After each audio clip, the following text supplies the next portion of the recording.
अब फायजा आसिम को बर्बाद होने से कोई नहीं बचा सकता। वो तो है, लेकिन अगर आप उसे गिराना चाहते हैं ना, तो आपको मेरे मशवरे पे आंख बंद करके अमल करना होगा। बस यही एक शर्त है आपके साथ काम करने की। भैया, औलाद की गलती पे पर्दा डाला जाता है, ना कि उसको रुस्वा करने के लिए जमाने में छोड़ दिया जाता है। तुम्हारी माँ इतना बड़ा कारोबार करती है, सूझबूझ रखती होगी ना। अपनी माँ से बात करो, अगर जरूरत पड़े ना तो तुम दोनों जाकर उससे माफी मांग लो। माँ है तुम्हारी।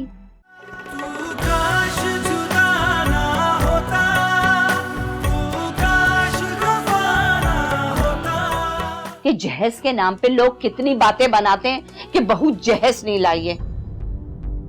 वो तो मैंने सबके सामने इसकी लाज रख ली, अब ये भी मेरी बातों की लाज रखे तो करवाए ना अपनी माँ से घर का इंतजाम। कौन सी मैं नाजायज बातें कर रही हूँ उससे? दुनिया का तो दस्तूर यही है कि बेटियों को जहेज देकर रुखसत किया जाता है। मैं भी तो दूंगी ना अपनी बेटियों को जहेज। इसकी माँ के पास तो बहुत पैसा है भैया, लेकिन दिल जो है बहुत छोटा है। कैसी बातें कर रही हैं आप अम्मी? वो बेचारी कैसे कहेगी अपनी मामा से? देखते हैं, मुझे अपने लिए कुछ नहीं चाहिए। मैं तुझे बता रही हूँ कि मुझे अपनी बेटियों की शादी अच्छी तरीके से करनी है। अब चोरी करो या नौकरी मुझे नहीं पता, अब ऐसे मुश्किल वक्त में ये हमारे काम नहीं आएगी तो मुझसे भी कोई अच्छी की उम्मीद ना रखना। वो बीवी क्या जो शौहर को मुश्किल में देख के मदद ना करे? हमने तो सिर्फ भैया बातों में सुना है कि बहुत अमीर घर से है, बहुत अमीर घर से है। कुछ लेकर आएगी तो हमें पता चलेगा ना कि अमीर घर से है या नहीं है। अब मुझे नहीं पता, मुझे किसी तरह भी ना इस गली मोहल्ले से निकाल के किसी अच्छे घर में ले जाओ, क्योंकि मैंने उन लोगों को जबान दे दी है। नहीं, मैं नौकरी कर भी लूंगा तो कितने पैसे जोड़ लूंगा कि हम नया घर ले लें? कमाल बात करती हैं आप। अपनी सास से कहो ना कि कुछ पैसे उधार दे दे हमें। अपनों में तो ये सब चलता है, अब तो रिश्तेदारी है उनसे हमारी। हमें आपको पता है ना कि हीरा ने अपनी मामा की मर्जी के खिलाफ शादी की है, वो कैसे मान सकती हैं? अरे हमने भी तो उनकी बेटी को मुखालफत के बावजूद घर में रख लिया। अरे वो माँ है, थोड़ा झगड़ेगी, दे देगी पैसे अपनी बेटी को। हाँ, 20-25 लाख कौन सी बड़ी बात है उसके लिए। दे देंगी तो तुम्हारी बहनों की शादी आराम से हो जाएगी, जिंदगी भर दुआएं देगी भाई और भाभी को। जब हमारे पास पैसे होंगे भैया तो हम वापस कर देंगे, फिर उसके बाद तुम भी अपनी जिम्मेदारियों से आजाद हो जाओगे। देखो, मेरी बात को समझने की कोशिश करो तुम दोनों, इसमें हम सबकी भलाई है। देखो, माँ बाप से बिलावजी की जिद नहीं लगाते, और माँ का दिल तो वैसे भी मोम की तरह नाजुक होता है। देखो, ये 4 आंसू बहाएगी अपनी माँ के सामने जाकर, उसका दिल पिघल जाएगा, सारी नाराजगी दूर हो जाएगी। मेरी बात मानो, तुम दोनों जाके बात तो करो। अम्मी क्या बात कर रही हैं आप? कर लेंगे कुछ। आप हीरा, हीरा, अम्मी आप भी ना कमाल की एक्ट्रेस निकली हैं। टू गुड, छा गई।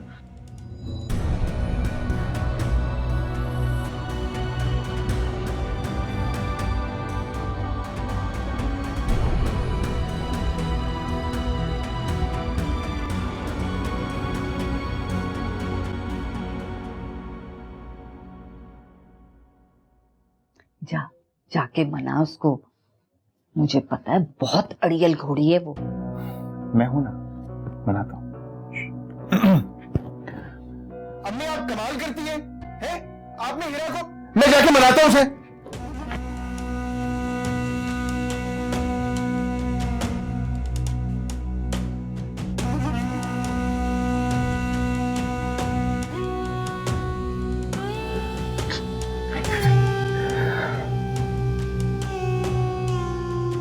मैं जानता हूं अम्मी की बातों से तुम बहुत हर्ट हुई हो,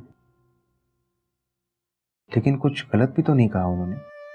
रिश्तों में ही लोग एक दूसरे के काम आते हैं ना। और सब जानते हैं कि तुम्हारी मामा को तुमसे ज्यादा अपनी दौलत से प्यार है।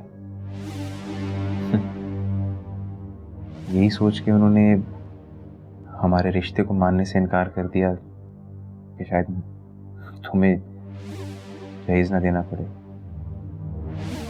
वरना और तो कोई सॉलिड रीजन नहीं बनता ना हमारे रिश्ते से इनकार करने का, है ना?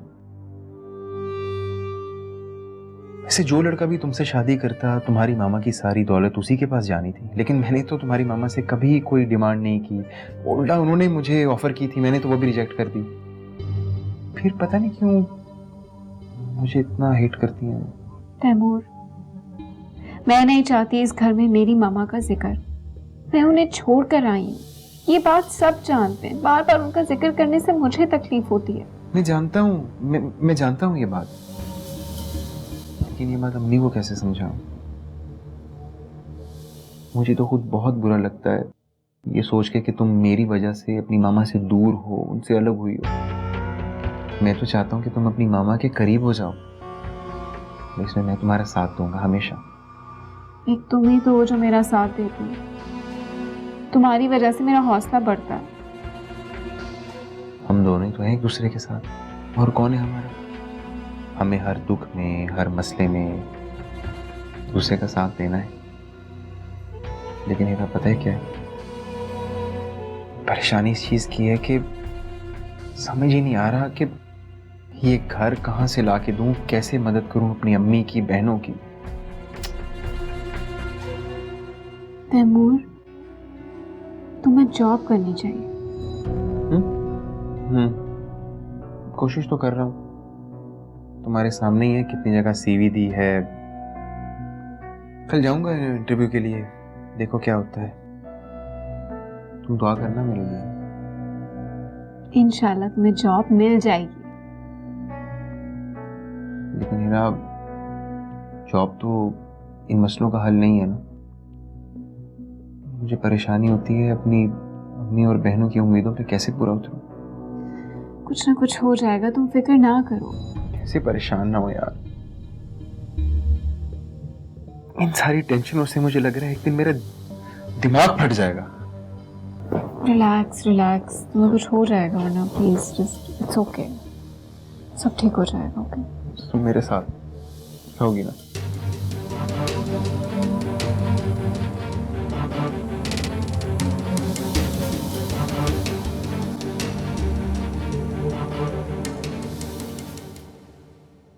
प्लीज आइए आइए, हैव सीट।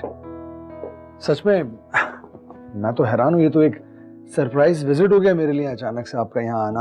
अरे क्यों, क्या मैं आपके घर नहीं आ सकती? अरे नहीं, आपका अपना घर है, जब दिल करे आप यहाँ आइए। भाई आप हमारे नेबरहुड में शिफ्ट हुए तो मैंने सोचा कि आपको वेलकम कर दूं। Thank you. सच पूछे तो मुझे आपको यहाँ देखकर बहुत खुशी हो रही है।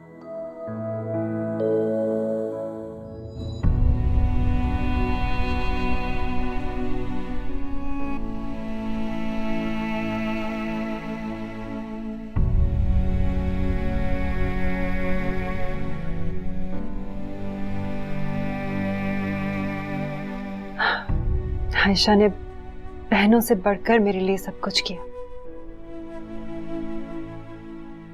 मैं इसको कभी भूल नहीं सकती। अफसोस है कि ये इतनी जल्दी हमें छोड़कर चली गई। हाँ फायजा, जब हमने वो घर बेचा ना तो आयशा बहुत उदास थी। उसने वो घर अपने हाथों से सजाया था। मैंने उससे वादा किया था तो वैसे एक बार वो ठीक हो जाए, बिल्कुल तंदुरुस्त हो जाए, तो फिर मैं उसे उसके लिए अपना घर लेकर दूंगा, जिसे वो खुद अपनी मर्जी से सजाएगी। लेकिन नहीं,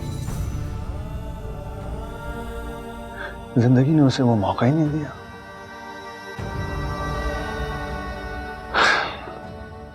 उसकी वो ख्वाहिश अधूरी रह गई। मैं इस घर में उसकी खुशी की खातिर आया हूं। इस घर को उसकी पसंद के मुताबिक सेट करना चाहता हूं। फायजा, यहाँ आने के बाद मुझे एहसास हो रहा है कि आयशा यहीं कहीं है, वो मेरे साथ है, यहाँ मौजूद है। आप बिल्कुल ठीक कह रहे हैं। मैं भी बस हासिम के ख्वाबों को पूरा करने में ही लगी रही, लेकिन मेरी बदकिस्मती देखिए, मैं उसकी सबसे कीमती निशानी की हिफाजत नहीं कर पाई। किस्मत ने हम दोनों को बहुत अच्छे और प्यार करने वाले शरीक हयात दिए, लेकिन उनका साथ बहुत मुख्तसर रहा। ये जिंदगी की एक तल्ख हकीकत है जिसका सामना हम दोनों कर रहे हैं। कम से कम आप आयशा के सामने सुरखरू तो हो पाएंगे। मैं आसिम का सामना कैसे करूंगी? उसकी दी हुई जिम्मेदारी ही पूरी नहीं कर पाई।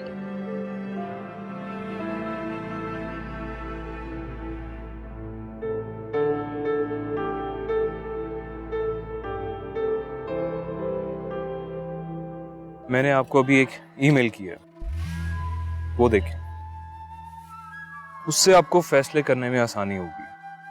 Good job. अभी देखता हूँ, फिर तुमसे बात करता हूँ। एक बात और, जब फोन करना होगा तो मैं करूंगा, आप मुझसे बिल्कुल राब्ता नहीं करेंगे। अगर किसी को शक हो गया ना तो हमारा सारा प्लान खराब हो जाएगा। बहुत समझदारी से काम कर रहे हो तुम, शाबाश, ऐसे ही काम करते रहो।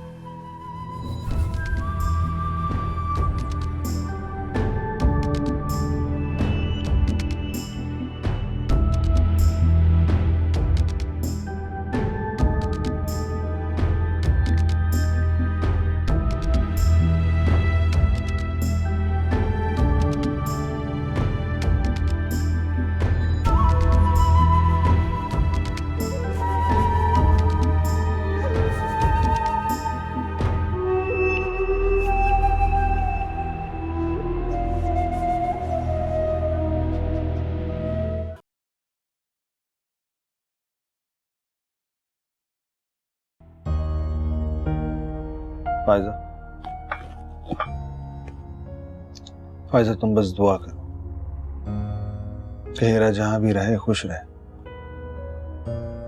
हो सकता है कि तैमूर एक बहुत अच्छा शौहर साबित हो। दुआ तो मैं करती हूँ, लेकिन मैं जानती हूँ उसके साथ खुश नहीं रहेगी। इंसान बगैर आसाइशों के छोटे घर में बहुत खुश रह सकता है, लेकिन एक झूठे और मक्कार इंसान के साथ जिंदगी नहीं गुजार सकता। वो लड़का बिल्कुल ठीक नहीं है और वो इतनी आराम से नहीं बैठेगा। वो हिरा को अपना हथियार बनाएगा। अल्लाह सब अच्छा करेगा, तुम बस अच्छे की उम्मीद रखो एंड बी ऑप्टिमिस्टिक। मैं हिरा के लिए इतनी बेचैन रहती हूँ। क्या मैं उससे जाकर मिलूं? पता नहीं मेरी बच्ची किस हाल में होगी। नहीं फायजा, नहीं, मेरा नहीं ख्याल कि तुम्हें भी जाके हिरा से मिलना चाहिए, क्योंकि अगर तुम वहां चली जाओगी तो तैमूर का मकसद पूरा हो जाएगा और हिरा के सामने उसकी हकीकत कभी नहीं खुल सकेगी। तुम्हें भी इंतजार करना चाहिए, थोड़ा सब्र से काम लेना चाहिए, क्योंकि तैमूर ने अगर दौलत की खातिर शादी की है तो फिर वो खामोश नहीं बैठेगा।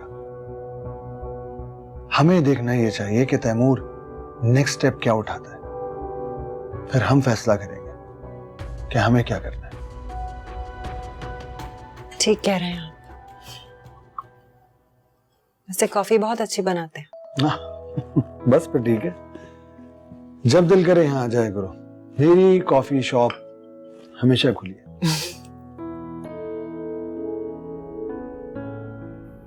वाह सर, ये तो कमाल हो गया। फायजा आसम का सारा बिजनेस प्लान उसने हमें भेज दिया। देखा कैसा हीरा ढूंढा है मैंने। फायजा ने इतने सालों में पूरी दुनिया में जितने क्लाइंट्स बनाए, एक क्लिक में सारे पता चल गए। सर सिर्फ क्लाइंट्स ही नहीं, उनके सारे बिजनेस सीक्रेट्स का भी पता चल गया।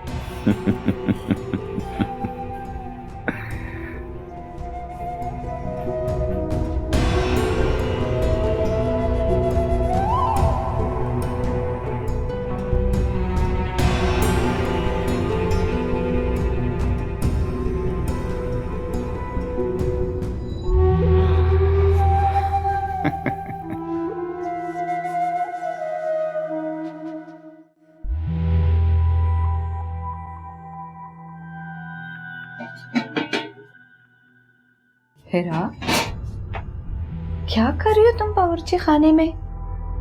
अगर तुम्हें खाने के लिए कुछ चाहिए था तो रजिया जकिया को कह देती। अच्छा, मैं अभी जकिया को कह देती हूँ। पहले मेरी बात सुनो, आ जाओ।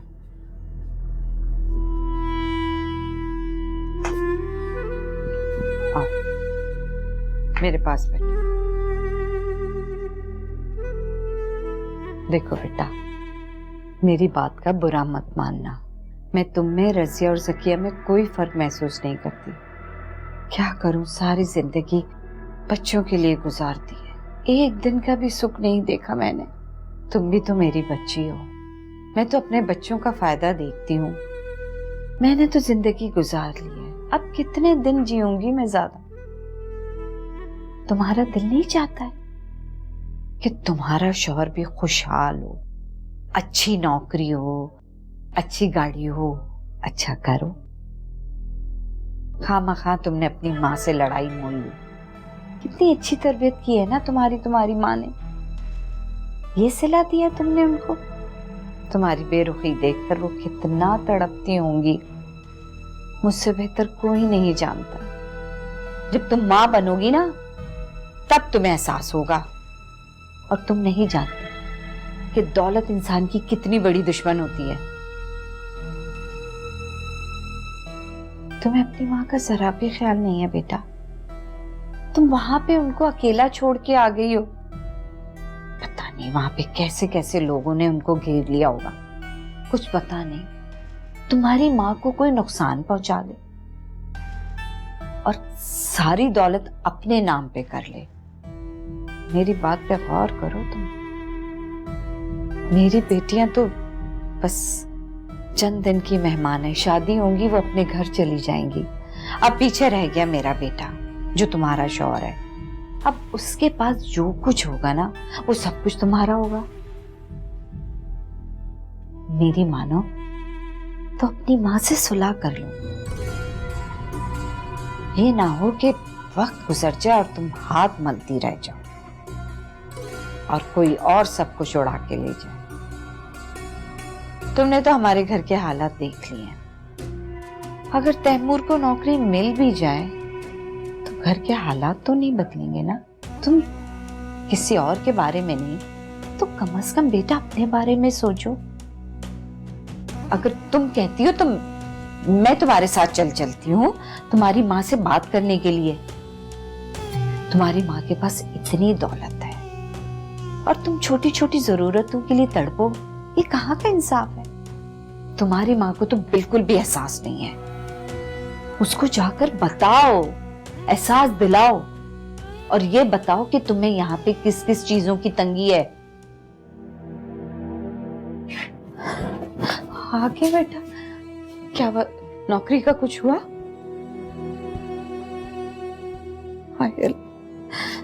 मेरा बच्चा कितना कोई परेशान है, कितना मुश्किल में है।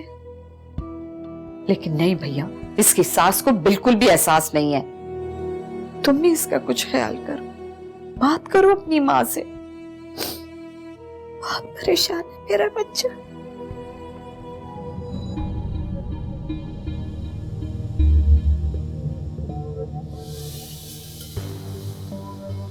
क्या हुआ तैमूर? जॉब नहीं मिली? 10 जगह जलील होके आया हूं। गर्मी में, दोपहर में नौकरी की तलाश में फिरता रहा हूं। कोई कहता है कि तालीम मुकम्मल नहीं, कोई कहता है रिश्वत दो, कोई कहता है सिफारिश लेके आओ। क्या करूं मैं?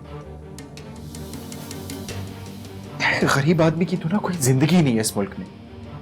कोई बात नहीं, तुम मायूस क्यों हो रहे हो? कैसे मायूस ना हो मेरा? है ना तुमसे किया हुआ कोई वादा पूरा किया है मैंने, ना अपनी बहनों से किया हुआ वादा, ना अपनी माँ से। कैसे मायूस ना हो? इससे अच्छा मैं कोई रेडी लगा लेता। इन लोगों के सामने जलील तो ना होना पड़ता, मुझे नौकरी के लिए हाथ तो ना फैलाने पड़ते। तैमूर, मिल जाएगी नौकरी, तुम हिम्मत मत हारो। क्या करूं फिर मैं हीरा? तुम बताओ क्या करूं? तुमसे शादी मैंने इसलिए तो नहीं की थी ना कि तुम्हें इन हालात में सिसकता हुआ छोड़ दूं मैं। मैं जानता हूं कि ये घर तुम्हारे रहने के काबिल नहीं है हीरा। ये बिस्तर जो कई सालों से इसी तरह पड़ा हुआ है, ये घर, इस कमरे की हालत देखो, यहां पर एसी तक नहीं है। तुम्हारे लिए कुछ भी नहीं कर पा रहा हूं।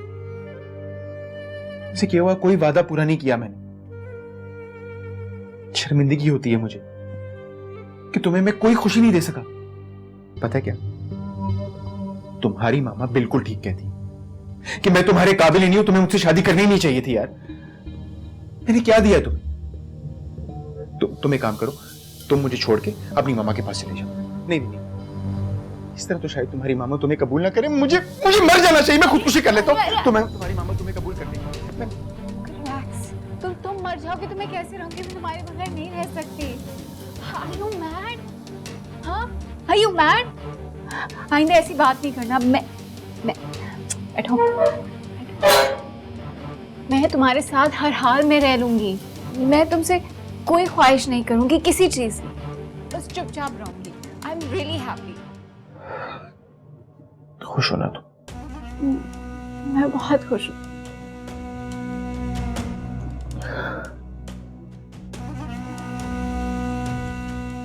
सॉरी।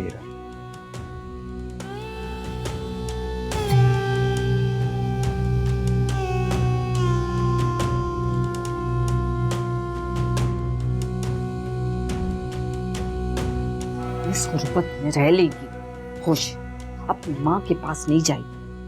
बहुत ढीठ है भैया, इसको इन चीजों की जरूरत नहीं है, लेकिन हमको तो जरूरत है। खुद तो पूरी जिंदगी ऐश में गुजार दी, जब हमारे ऐश के दिन आ रहे हैं तो किए कराए पे पानी फेर रही है। लेकिन नहीं, देख लेना, मैं ये सब कुछ इसको करने नहीं दूंगी।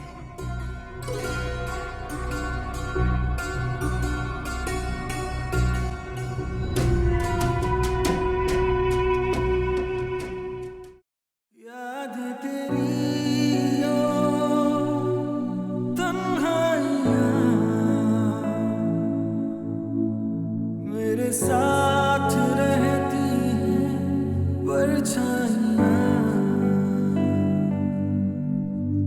तेरी ख्वाहिशें थी तुझको खो दिया, मुझे प्यार करना ना आया पिया।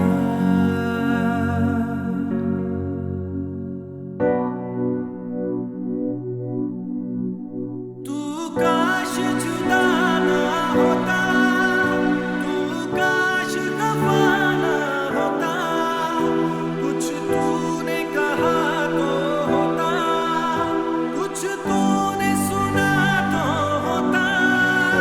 तू काश जुदा ना होता, तू काश दफा ना होता, कुछ तूने कहा तो होता, कुछ तूने सुना तो होता। तुम्हारा दिल नहीं चाहता है कि तुम्हारा शौहर भी खुशहाल हो, अच्छी नौकरी हो, अच्छी गाड़ी हो, अच्छा करो? खामखा तुमने अपनी माँ से लड़ाई मोल ली। कितनी अच्छी तरबियत की है ना तुम्हारी माँ ने, ये सिला दिया तुमने उनको।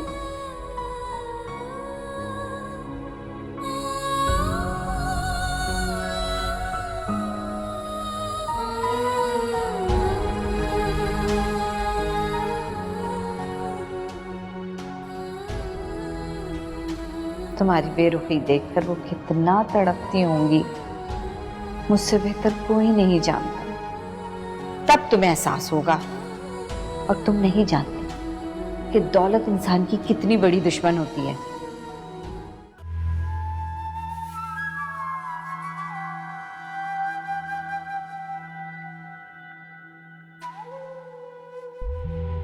आप इस प्रोजेक्ट पर जो कुछ है सब लगा दें, इससे अच्छा मौका आपको नहीं मिलेगा। सब का मतलब जानते हो? अगर कुछ गड़बड़ हो गई तो सब डूब जाएगा, कुछ नहीं बचेगा, सड़क पर आ जाऊंगा मैं। आप मुझ पर भरोसा रखें, अगर ये मौका हाथ से निकल गया ना तो मैं आपकी मदद नहीं कर पाऊंगा।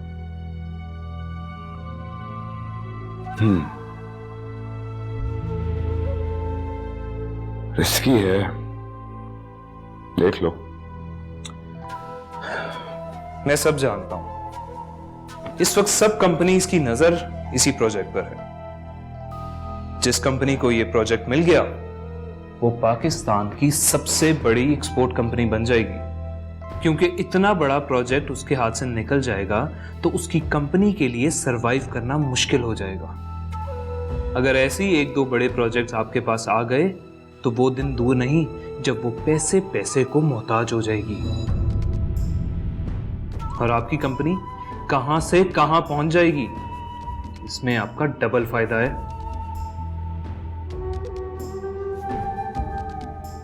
आपका मकसद भी पूरा हो जाएगा और आपका बिजनेस भी दोबारा से तरक्की करेगा।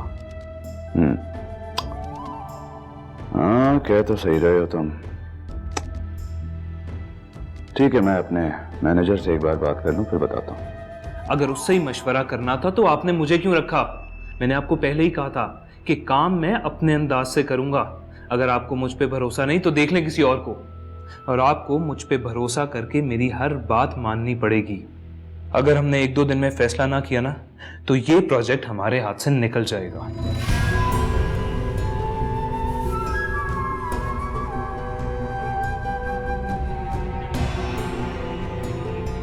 सलाम।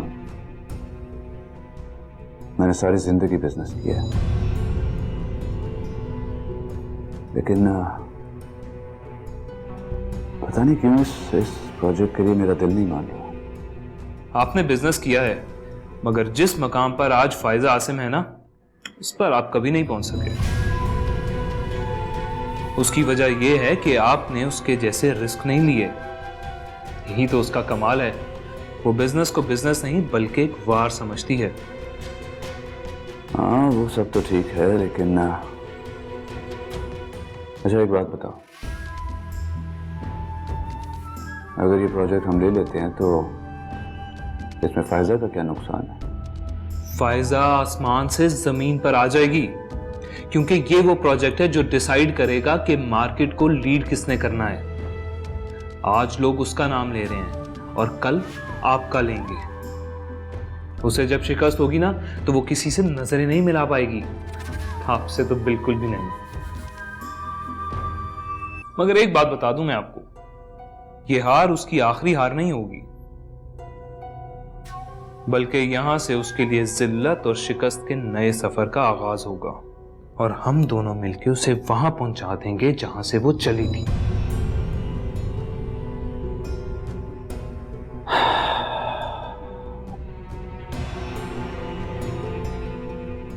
ठीक है, I'll let you know.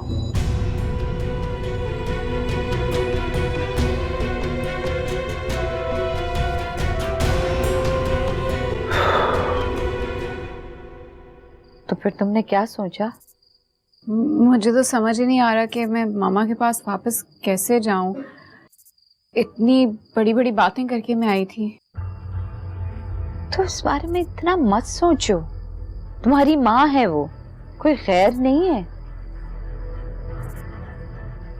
देखो हिरा बेटा, अपने शौहर की हालत देखो तुम, कितना परेशान है मेरा बच्चा। अगर खुदा ना खास्ता उसको कुछ हो गया तो फिर ये अना और दौलत किसी काम नहीं आएगी। तैमूर मेरा इकलौता बेटा है, वाहिद सहारा है मेरा। उससे उसकी ये हालत नहीं देखी जा रही है, इसीलिए तो बार बार मैं तुम्हें समझा रही हूँ। देखो, मेरा कोई फायदा नहीं है, तुम्हारे और तुम्हारे शौहर का है फायदा। वो हमसे ज्यादा तुम्हारे लिए बहुत परेशान है, क्योंकि वो सब कुछ वो दे नहीं पा रहा है जो उसने सोचा था तुम्हारे लिए।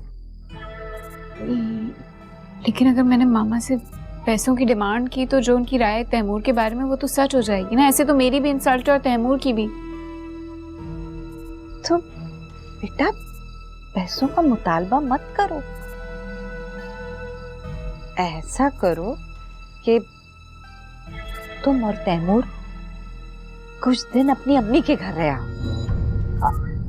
हाँ, इस तरह फिर आसपास के लोगों को पता भी चल जाएगा कि तुम वापस आ गई हो। फिर तुम्हारी अम्मी को भी नुकसान पहुंचाना इतना आसान नहीं होगा। मैं नहीं चाहती हूँ बेटा कि तुम जिस आसाइशों की आदी हो तुम ये जिंदगी गुजारो और लोग तुम्हारी दौलत पर ऐश करें। हमारा क्या है बेटा, हम तो इस माहौल के आदी हैं, लेकिन तुम कुछ दिन में तंग पड़ जाओगी। इसलिए अकल से काम लो। तुम तैमूर को लेकर अपने घर चली जाओ, वो घर भी तो तुम्हारा है ना बेटा। ज्यादा से ज्यादा क्या होगा, माँ 2 बातें सुनाएगी, डांटेगी, माँ है सुन लेना। मुझे 1 रुपया भी मत देना, अपनी जिंदगी सुकून से गुजारो। देखो बेटा, मेरा हौसला देखो कि अपने इकलौते बेटे को तुम्हारे साथ भेज रही हूँ मैं। कोई माँ ऐसा नहीं करती है, इसीलिए तो कह रही हूँ कि अपनी जिंदगी आसान कर लो। तुम मुझे बहुत अजीज हो बेटा, अपनी बेटियों की तरह। मैं तो चाहती हूँ कि तुम अपनी जिंदगी पुरसुकून बना लो। तुम आदी नहीं हो इस माहौल की। मेरा फर्ज था तुमको समझाना। आगे तुम्हारी मर्जी, तुम देख लो।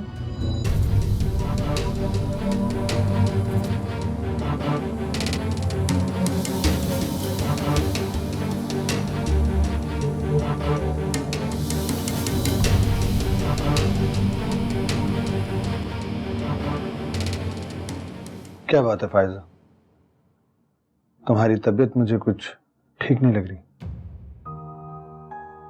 हाँ, बस आजकल बहुत थकी हुई महसूस करती हूँ। थोड़ा ब्रेक ले लो। इतने सालों की स्ट्रगल में तुमने कभी आराम ही नहीं किया, कभी अपने आप को वक्त ही नहीं दिया। अब कुछ वक्त अपने आप को भी दो। मैं भी यही सोचती हूँ, लेकिन काम इतना बढ़ गया है कि चाहकर भी ब्रेक नहीं ले सकती। वैसे जब से अरसलान आया है उसने मेरा काम का बोझ काफी कम कर दिया है।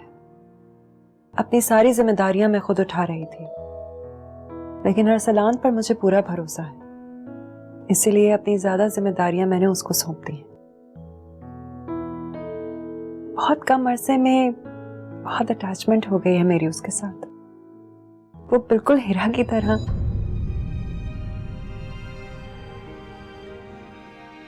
बिल्कुल हीरा की तरह अजीज है मुझे। मैं जानता हूं हीरा ने तुम्हें बहुत दुखी कर दिया। पता नहीं वो खुश भी होगी या नहीं। उसकी वजह से मैं हर वक्त परेशान रहती हूँ।